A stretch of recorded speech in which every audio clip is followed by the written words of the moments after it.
ఉత్తరము అనే కార్యక్రమానికి మీ అందరికీ స్వాగతమును తెలియజేస్తున్నాను. పరిశుద్ధ గ్రంథమును చదువుతున్నప్పుడు కొందరికి కలుగుతున్నటువంటి ప్రశ్నలకు, సందేహాలకు దేవుని సన్నిధి నుండి హేతుబద్ధమైనటువంటి పద్ధతిలో సమాధానములను చెప్పే ఈ కార్యక్రమం ద్వారా ఎన్నో సంగతులను మీరు నేర్చుకుంటున్నారు. ఈరోజు ఒకానొక ప్రశ్న దగ్గరకు మనం వెళదాం. యోనా గ్రంథాన్ని చదువుతున్నప్పుడు కొందరు అడుగుతున్నటువంటి ప్రశ్న ఏంటంటే, యోనా గారు తర్షీషుకు వెళ్ళే ఓడెక్కారు, దేవుడు సముద్రములో తుఫానును పుట్టించాడు, ఓడలో ఉన్నటువంటి వారందరూ కూడా చీట్లు వేశారు, యోనా మీదకి చీటీ వచ్చింది, యోనా జరిగిన దానిని తెలియజేశాడు, ఒప్పుకున్నాడు, కనుక యోనాను వారందరూ కూడా సముద్రంలో పారేశారు. ఎప్పుడైతే యోనా సముద్రంలో పారవేయబడ్డాడో దేవుడు ఒక గొప్ప మత్స్యమునకు, తిమింగలానికి ఆజ్ఞిచ్చాడు. ఆ తిమింగలం వెళ్ళి యోనాను మింగేసింది. యోనా తిమింగలము కడుపులో ఉన్నాడు. గంట 2 గంటలు కాదు, 3 రాత్రింబగళ్ళు ఉన్నాడు. అయితే ఈ సందర్భాన్ని చదువుతున్నప్పుడు కొందరు అడుగుతున్నటువంటి ప్రశ్న ఏంటంటే, జీవించి ఉన్నటువంటి తిమింగలము కడుపులో యోనా బ్రతికి ఉండడం సాధ్యమా అని అడుగుతున్నారు. జీవించి ఉన్నటువంటి తిమింగలము కడుపులో యోనా బ్రతికి ఉండడం సాధ్యమా? ఇది వారి ప్రశ్న.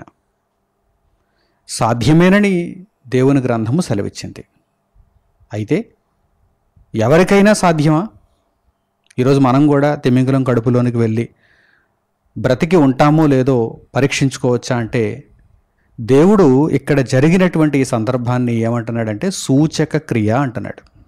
సూచక క్రియలనేవి దేవుని చిత్తానుసారముగా జరిగేటివి. అంతే తప్ప ఎవరు పడితే వారు ఎప్పుడు పడితే అప్పుడు దేవునిని పరీక్షించడానికి, దేవుని మాటలను పరీక్షించడానికి చేసేటివి కానే కాదు. మోషే ఫరో దగ్గరికి వెళ్ళి కర్ర కింద పడేశాడు. కర్ర ఎలా మారిపోయింది? పాము కింద మారిపోయింది.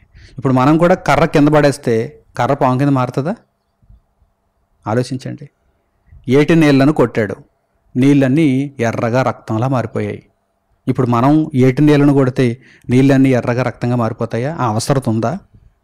అంటే దేవునిని ఏదో మనం పరీక్షించాలని, నాడు జరిగినది నిజమేనా అని తెలుసుకోవటానికి ఇప్పుడు మనం ఏదో అటువంటి ప్రయత్నాన్ని చేస్తాము అంటే అది జరగని పని. ఎందుకంటే దేవుడు నాడు ఆ పద్ధతిని, ఆ కార్యక్రమాన్ని ఎందుకు మనకు చూపిస్తున్నాడు? అది ఒక సూచక క్రియ గనుక, అది ఒక సూచక క్రియ గనుక మనం అర్థం చేసుకోవాలని దేవుడు కోరుకుంటున్నాడు. దేవుని జ్ఞానాన్ని మనము గ్రహించాలని ఆయన కోరుకుంటున్నాడు. అలాగని భక్తులందరినీ, నీతిమంతులందరినీ, ప్రవక్తలందరినీ దేవుడు తిమింగలం కడుపులో 3 రాత్రింబగళ్ళు ఉంచాడా? కేవలం యోనాను మాత్రమే కదా. అది అక్కడ తటస్థించినటువంటి సందర్భం. యోనా గారి జీవితంలో అక్కడ ఆ సందర్భం ఎదురైంది, అక్కడ ఆ పరిస్థితి నెలకొంది. కనుక దేవుడు తిమింగలము ద్వారా రక్షించాడు. దేవునికి అసాధ్యమైనదేముంది? దేవునికి అసాధ్యమైనదేముంది? కనుక ఇది ఒక సూచక క్రియ అని మొట్టమొదట తెలుసుకోవాలి. ఇది ఒక సూచక క్రియ. అసంభవముగా అనిపించే వాటిని సంభవమయ్యేటట్టుగా జరిగించి చూపించటమే దేవుని యొక్క పద్ధతి. లేకపోతే ఆయన దేవుడు ఎలా అవుతాడు? ఆయన సర్వశక్తిమంతుడు, ఆయనకు అసాధ్యమైనది ఏదీ లేదు. అబ్రహాము గారికి యవన దశలోనే, యవనంలో ఉన్నప్పుడే బిడ్డనిచ్చేయచ్చు. మరి వృద్ధాప్యం వచ్చేంత వరకు దేవుడు ఎందుకు ఆగమన్నాడు? వృద్ధాప్యంలో ఎందుకు బిడ్డనిచ్చాడు? ఇస్సాకును వృద్ధాప్యంలో ఎందుకు ఇచ్చాడు? రమారమి 100 ఏండ్ల వయసప్పుడు అబ్రహామునకు ఇస్సాకును దేవుడు ఎందుకు ఇచ్చాడు? అప్పటి వరకు ఎందుకు ఎదురు చూడమన్నాడు? అది ఆయన సంకల్పం, అది ఆయన చిత్తము. అబ్రహాములో ఉన్న నీతిని దేవుడు ప్రపంచానికి చెప్పాలనుకున్నాడు, తెలియజేయాలనుకున్నాడు. దేవునికి అసాధ్యమైనదేది లేదని ప్రపంచానికి చాటాలనుకున్నాడు. వృద్ధాప్యంలో కుమారుణ్ణి ఇచ్చాడు. మీరు గమనించండి. ఇశ్రాయేలీలు ఐగుప్తును విడిచి వెళుతున్నప్పుడు మార్గంలో వారికి ఎర్ర సముద్రం అడ్డుగా వచ్చింది. ఎర్ర సముద్రాన్ని పాయలుగా చేసి ఆరిన నేల మీద ఎందుకు వారిని నడిపించాడు? వారు నీటిలో, నీటి గుండా, నీటి మధ్యను నడవాలని దేవుడు ఆదేశించాడు. ఆరిన నేల మీద వారు ఆ సముద్రమును విభాగించిన తర్వాత, విడగొట్టిన తర్వాత అందులో నడవాలని దేవుడు ఆదేశించాడు. అది తరువాత దేవుడు ఆజ్ఞగా జారీ చేసినటువంటి బాప్తిస్మమునకు ఒక సాదృశ్యముగా ఉండాలని కూడా దేవుడు అక్కడ నిర్ణయం తీసుకున్నాడు. ఆయన సంకల్పములు, ఆయన ఉద్దేశ్యములు అద్భుతములు, అవి మనకు అంతు చిక్కనివి. ఇక్కడ యోనా గారు తిమింగలము కడుపులో 3 రాత్రింబగల్లో ఉండుట కూడా భవిష్యత్తుకు ఒక సూచన. భవిష్యత్తులో జరగబోయేటువంటి ఒక అద్భుతానికి ఇది ఒక సూచన. అది అందరిలో నెరవేరేటిది కాదు. దేవుడు యోనాలో మాత్రమే, యోనా ద్వారా మాత్రమే జరిగించాడు. అది ఒక సూచక క్రియ. ప్రియులారా, జరిగినటువంటి ఈ సందర్భాన్ని పరిశుద్ధ గ్రంథంలో మనము ఒక్కసారి చూద్దాం. యోనా గ్రంథము 1వ అధ్యాయము 17వ వాక్యాన్ని మీరు చూడండి. యోనా గ్రంథము 1వ అధ్యాయము 17వ వాక్యం. గొప్ప మత్స్యము ఒకటి యోనాను మృంగవలెనని యెహోవా నియమించియుండగా, దేవుడు నియమించాడు, దేవుడు ఆర్డర్ జారీ చేశాడు. ఎవరికి? గొప్ప మత్స్యమును, ఒక తిమింగలానికి ఒక ఆజ్ఞ జారీ చేశాడు. ఏమని? నీవు యోనాను మృంగాలి, యోనాను సురక్షితంగా నీవు నీనివే పట్టణపు ఒడ్డునకు చేర్చాలి, అక్కడ కక్కేయాలి. ఇది దేవుడు మత్స్యమునకు ఇచ్చినటువంటి ఆజ్ఞ. దేవుని ఆజ్ఞను తీసుకున్నటువంటి మత్స్యము, గొప్ప మత్స్యము ఒకటి యోనాను మృంగవలెనని యెహోవా నియమించి ఉండగా యోనా 3 దినములు ఆ మత్స్యము యొక్క కడుపులో నుండెను. జీవించి ఉన్నటువంటి తిమింగలము కడుపులో యోనా కూడా జీవించే ఉన్నాడు. ఇది దేవుని యొక్క ఆజ్ఞ, ఇది దేవుని సంకల్పము. భవిష్యత్తులో ఒక గొప్ప సందర్భాన్ని ముందుగానే దేవుడు ఈ కార్యక్రమం ద్వారా తెలియజేస్తున్నాడు. ఒక దృష్టాంతం ఇది, భవిష్యత్తుకు ఒక దృష్టాంతం. భవిష్యత్తులో దేవుడు ఏ కార్యక్రమాన్ని ఈ మాదిరిగా జరిగించబోతున్నాడు? యేసుక్రీస్తు ప్రభువు మరణించిన తర్వాత సమాధి చేయబడి 3 రాత్రింబగళ్ళు సమాధిలో ఉంటాడు. ఆ తర్వాత ఆయన కూడా తిరిగి లేస్తాడు. దేవుని కుమారుడు శరీరధారిగా ఈ భూమి మీదకి వచ్చిన తర్వాత సర్వలోక పాప పరిహారార్థమై ఆయన తన ప్రాణాన్ని ఇస్తాడు, తాను సమాధి చేయబడతాడు, తిరిగి లేస్తాడు. సమాధిలో ఉండే కాలం ఎంత? యేసుక్రీస్తు ప్రభువు దేహము సమాధిలో ఉండే కాలం ఎంత? ఆ సమయం అంతా 3 రాత్రింబగళ్ళు, 3 దినములు. ఆ సందర్భాన్ని ముందుగానే ఒక ఉదాహరణ ద్వారా దేవుడు చూపిస్తున్నాడు. ఇదిగో భవిష్యత్తులో దేవుని కుమారునిలో జరగబోయేటువంటి ఈ గొప్ప సందర్భాన్ని ముందుగా యోనాలో మీరు చూడండి. యోనా ఒక పోలికగా ఉన్నాడు, యోనా ఒక ఉదాహరణగా ఉన్నాడు. ఇదే విషయాన్ని యేసుక్రీస్తు ప్రభువు వారు జ్ఞాపకం చేశారు ఆయన. చూడండి, మత్తయి సువార్త 12వ అధ్యాయము 38వ వాక్యం నుండి మీరు చూడండి. మత్తయి సువార్త 12వ అధ్యాయము 38వ వాక్యం నుండి. అప్పుడు శాస్త్రులలోను పరిసయ్యులలోను కొందరు, బోధకుడా, నీ వలన ఒక సూచక క్రియ చూడగోరుచున్నామని ఆయనతో చెప్పగా ఆయన ఇట్లనెను. యేసుక్రీస్తు ప్రభువు దగ్గరికి కొంతమంది వచ్చారు. వీరు శాస్త్రులు, పరిసయ్యులు, అంటే సమాజంలో ఉన్నతమైనటువంటి హోదా కలిగిన వారు. వీరు యేసుక్రీస్తు ప్రభు దగ్గరకు వచ్చి దేవుని మాటలను అంగీకరించే మనస్సు వారికి లేదు, ప్రభువు బోధల చేత అనేకులు త్రిప్పబడుతున్నారనేటువంటి ఒక మత్సరము వారిలో ఉంది. ఇప్పటి వరకు మాకున్నటువంటి ఈ వాల్యూ తగ్గిపోతుందేమో, యేసుక్రీస్తు ప్రభువు ఈరోజు గొప్పగా దేవుని గురించి బోధిస్తున్నారు, ప్రజలందరూ ఆయన వైపు తిరిగిపోతున్నారు, ఆయన బోధకు ఆశ్చర్యపడుతున్నారు, ఆయనను వెంబడిస్తున్నారు, మా ప్రాబల్యం తగ్గిపోయేలా ఉంది, ఇలాగే ఉంటే కొన్నాళ్లకు మేము కనిపించం అనేటువంటి ఆందోళన వారిలో ప్రారంభమైపోయింది. ఏ విధముగానైనను ప్రభువును చిక్కుల్లో పెట్టాలని వారు ప్రభువు దగ్గరకు వచ్చి యేసుక్రీస్తు ప్రభువుని ఏమని అడుగుతున్నారు? నీ వలన ఒక సూచక క్రియను చూడగోరుచున్నాము అంటున్నారు. అంటే దేవుని మాటల మీద వీరికి శ్రద్ధ లేదు, దేవుని మాటలపై వీరికి విశ్వాసం లేదు, దేవుని మాటలను విని విశ్వసించాలనే జ్ఞానం వీరికి లేదు. వీరేం శాస్త్రులు, వీరేం పరిసయ్యులు. ఒక సూచక క్రియ చూస్తారా? అంటే సూచక క్రియ చూపిస్తే నమ్ముతారా? ఒక సూచక క్రియను నీ వలన చూడగోరుచున్నామని అడుగుతున్నారు. బోధకుడా, నీ వలన ఒక సూచక క్రియ చూడగోరుచున్నామని ఆయనతో చెప్పగా ఆయన ఇట్లనెను. ఏమంటున్నారు? ఆయన వెంటనే ఒక సూచక క్రియను చేసి చూపిస్తున్నారు. అలాగని సూచక క్రియలు చేయటం ఆయనకు చేత కదా? చేతనవును. కానీ సూచక క్రియను ఆయన వారు అడగగానే చేసి చూపించటం లేదు. మరి ఏమంటున్నారు చూడండి, వ్యభిచారులైన చెడ్డ తరము వారు సూచక క్రియను అడుగుచున్నారు. వెంటనే ఏమన్నారు చూడండి యేసుక్రీస్తు ప్రభు, వ్యభిచారులైన చెడ్డ తరము వారు. వ్యభిచారులని ఎవరినంటారు? అక్రమ సంబంధాన్ని పెట్టుకున్నటువంటి వారిని వ్యభిచారులు అంటారు. ఇక్కడ శాస్త్రులను పరిసయ్యులను యేసుక్రీస్తు ప్రభువు వ్యభిచారులు అంటున్నారు. అంటే అర్థం ఏంటన్నమాట? మీ దేవుణ్ణి మీరు విడిచిపెట్టారు, మీరు చదువుతున్నటువంటి ధర్మశాస్త్ర గ్రంథాన్ని మీరు విడిచిపెట్టారు, మీరు భక్తిని విడిచిపెట్టారు, మీరు దెయ్యమును అనుసరిస్తున్నారు, అపవాదిని వెంబడిస్తున్నారు, అబద్ధమునకు మీరు దాసులవుతున్నారు, అంటే వ్యభిచరిస్తున్నారు. వ్యభిచారం అంటే స్త్రీ పురుషుల మధ్య జరిగేది మాత్రమే కాదు. దేవునిని విడిచి తిరుగుతున్నటువంటి ప్రతి ఒక్కరూ కూడా దేవుని దృష్టిలో వ్యభిచారులే. దేవుని వాక్యాన్ని విడిచిపెట్టేసిన వారు, దేవునికి ఎదురు తిరుగుతున్నవారు, దేవుని కొరకు బ్రతకకుండా తమ ఇష్టాన్ని తాము నెరవేర్చుకుంటున్న వారు దేవుని దృష్టిలో వ్యభిచారులే.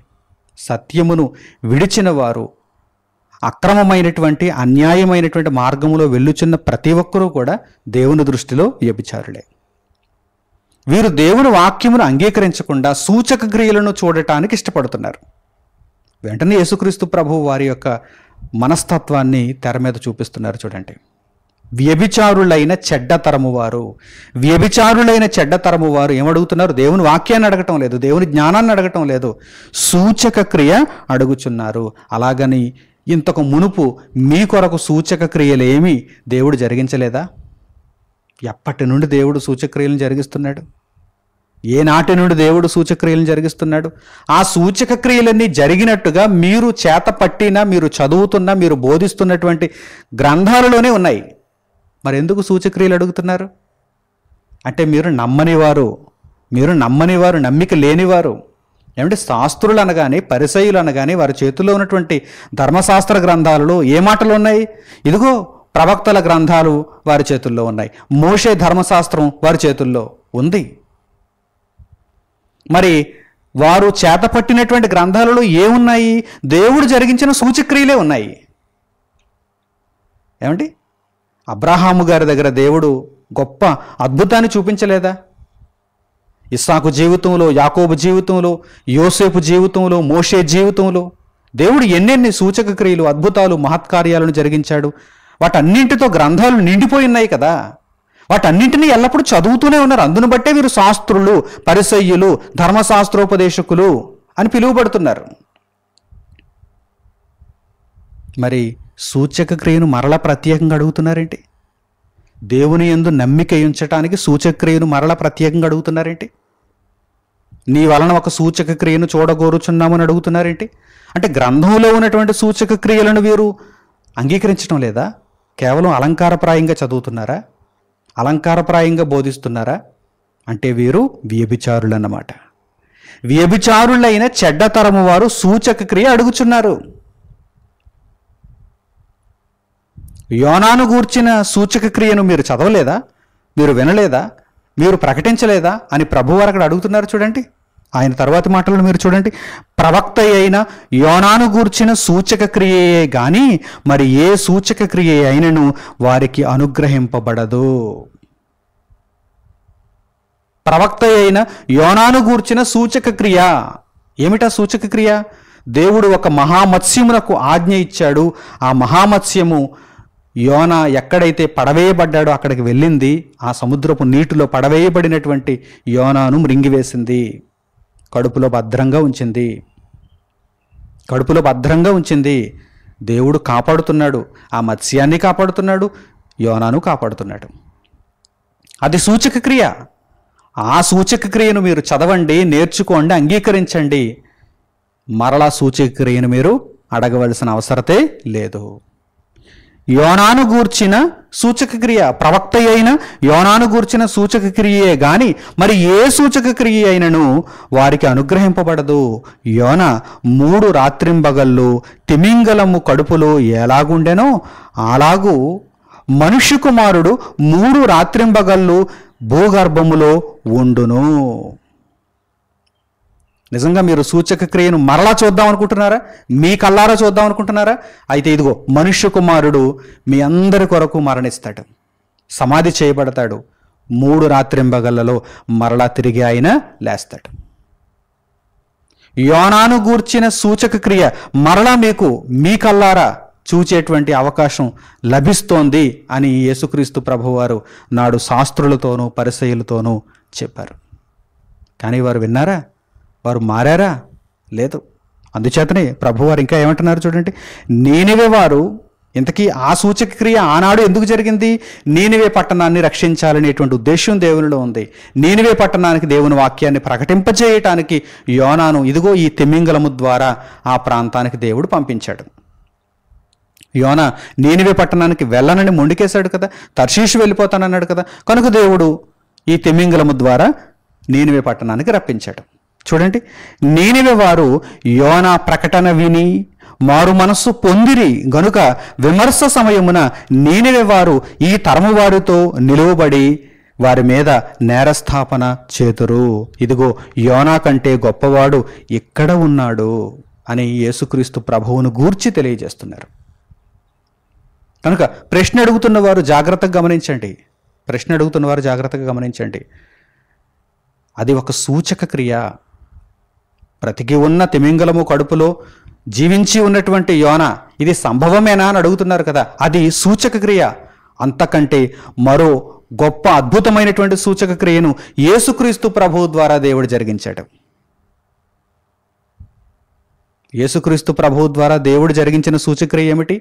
ఆయన మనుషుల నిమిత్తము ప్రాణము పెట్టాడు. ఇదిగో తండ్రి, నా ఆత్మను నీ చేతికి అప్పగించుకొనుచున్నాను అని చెప్పి ఆయన ప్రాణము విడిచెను.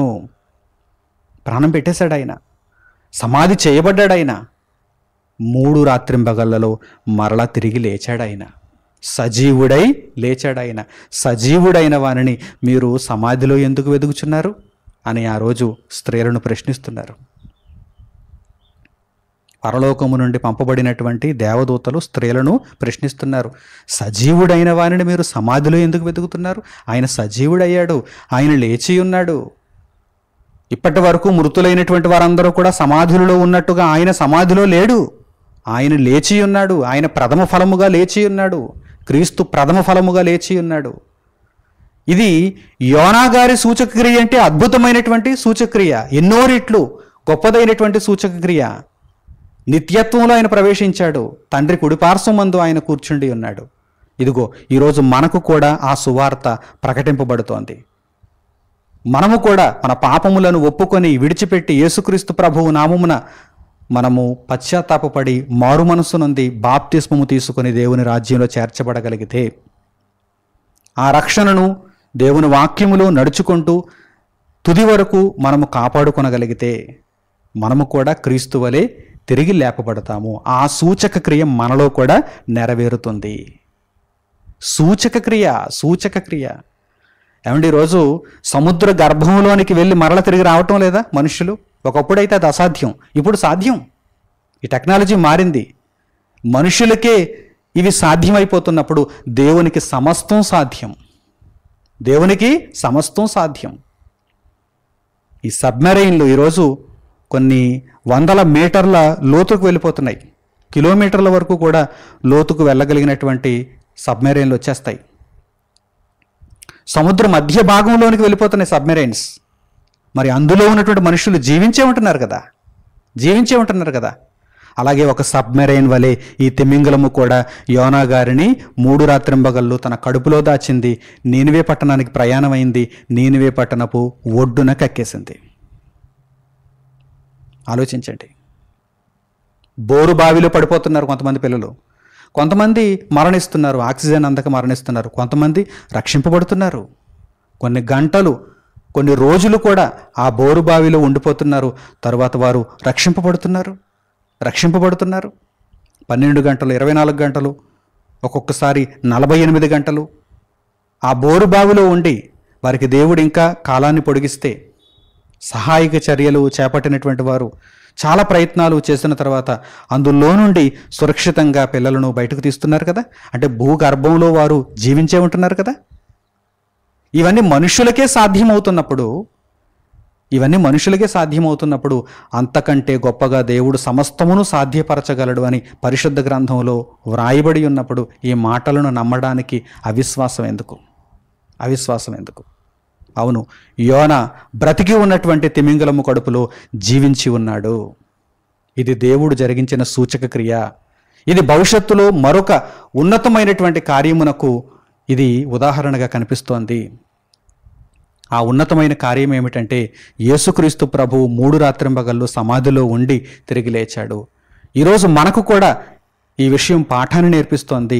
మనము రక్షణ నొందిన వారమైతే, యేసుక్రీస్తు ప్రభువును వెంబడిస్తూ దేవుని మార్గంలో నడుచుకున్న వారమైతే, తుది వరకు రక్షణను కాపాడుకొనగలిగిన వారమైతే, మనము కూడా అదే రీతిలో అదే మాదిరిగా సమాధిలో నుండి తిరిగి లేపబడతాము, సజీవులం అవుతాము, నిత్యత్వాన్ని స్వతంత్రించుకుంటాము. కనుక ఈ సమాధానము మీ అందరిలో ప్రతిఫలించాలని హృదయపూర్వకంగా నేను కోరుకుంటూ, ప్రశ్న అడిగిన వారు కూడా ఈ సమాధానాన్ని చక్కగా నేర్చుకున్న వారై రక్షణలో ప్రవేశించాలని నేను ఆశిస్తూ ఇంతటితో ఈ సందేశమును నేను ముగిస్తున్నాను. తండ్రి అయిన దేవునికి ప్రార్థనలు ఏకీభవించండి.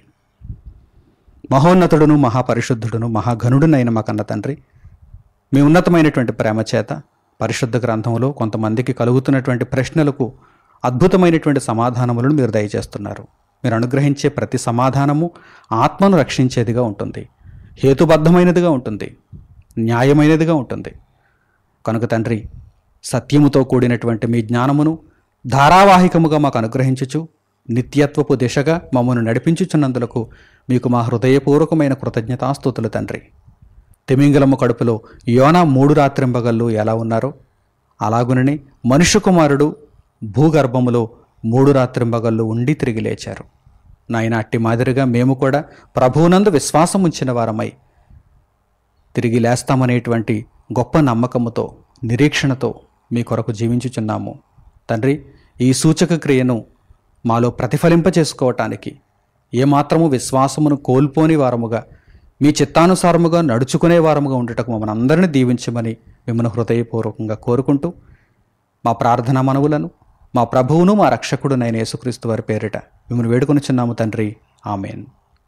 అందరికీ వందనములు. సెలవు.